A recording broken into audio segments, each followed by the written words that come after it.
Good morning, my friends. It is Thursday. I've looked forward to coming to you today and sharing some things from my heart. It has been a crazy, busy week, but I have loved it because it has almost felt like a normal week after months of anything but normal. That part has felt good. But let me tell you guys, I'm tired. It has been just one thing after another this week, a busy day each day, and the things to take care of in the evening. And sometimes we can get a little overwhelmed.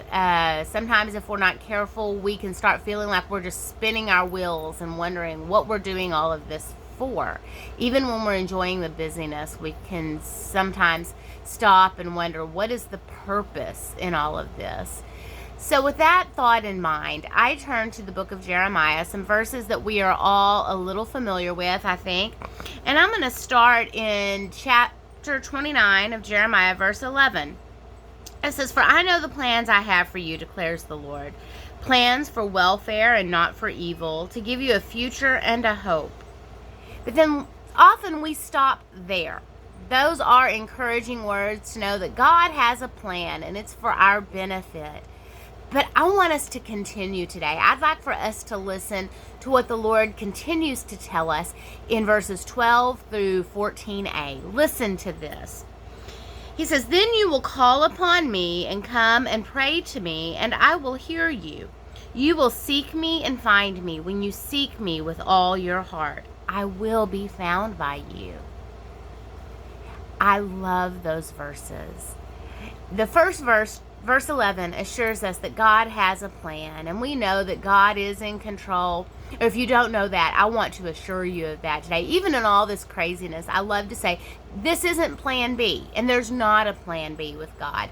He knows what is going to happen before it ever happens, and He has this amazing way of, in the long run, everything works out for the good of His people and for His ultimate glory. So we know that He has a plan, but aren't these reassuring words to tell us that if you will call upon me, if we will turn to the Lord, if we will call out to Jesus for our help and for our peace, He says, and if you will come and pray to me. He just wants us to come and talk to Him, communicate with Him, and He will hear us. He will hear His people when we call out to Him. And then I love verses 13 and 14, where He says, "You will seek me and find me.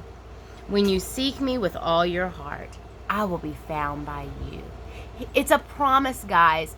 He promises that if we seek Him, we will find Him. God does not play hide and seek with us. If we, in earnestness, seek the Lord, if we seek His ways. Now, it may not be an audible voice from heaven saying, "Jennifer, today I want you to do A, B, and C."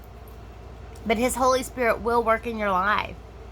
When you turn to Him, He will give you a peace that passes understanding. Have you ever experienced that? I hope so, friends. That peace that you just can't explain because there is no earthly explanation for it. It is a peace that you know in your heart only can come from God. He promises us that we will seek Him, we will find Him, and that He will hear our prayers when we turn to Him. The one condition is that we've got to put Him first. We have to seek Him with all our heart. It can't be halfway. He wants us to come to Him with everything that is in us and seek Him with our whole entire heart.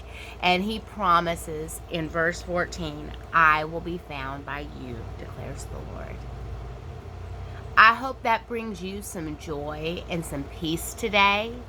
If life is busy and hectic, or maybe it's not busy and hectic and you are anxious to get back to the normal routine of life, or maybe you're dealing with some kind of struggle today, some kind of heartache that is beyond your control and beyond your ability to change, I would encourage you, friends, memorize and remember these verses. The Lord has a plan for you, and it is a plan for your ultimate good, a plan for your future and for your hope. And he promises that if you will turn to him, if you will seek him, and if you will pray to him, you will find him. He promises that, my friend. So claim those promises. Read those verses again. Read them over and over if you need to. Jeremiah 29, verses 11 through 14a. And I just know they will bring you joy and peace. I would love to hear how they do so. I would love to hear how God is working in your life and how he is giving you glimpses of the plan that he has for your life and for your future and how it brings you hope. I hope you have a wonderful weekend, guys, and I look forward to seeing you guys again next week. Have a blessed day.